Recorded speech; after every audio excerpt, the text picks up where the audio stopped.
வண்டி மாட பூட்டி அந்த வாய்க்கா ஓர ஓட்டி ஊரை சுத்தி காட்டி உன்னை கூட்டின்னு போறேன் ஸ்வீட்டி.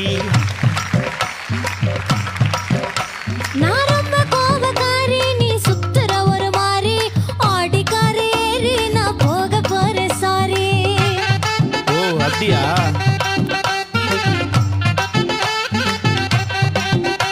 நான் வைக்க மாட்டேன் தாடி, நீ வேணா எனக்கு போடி. இந்த மாமாவை தான் தேடி உன் தங்கச்சி வர ஓடி.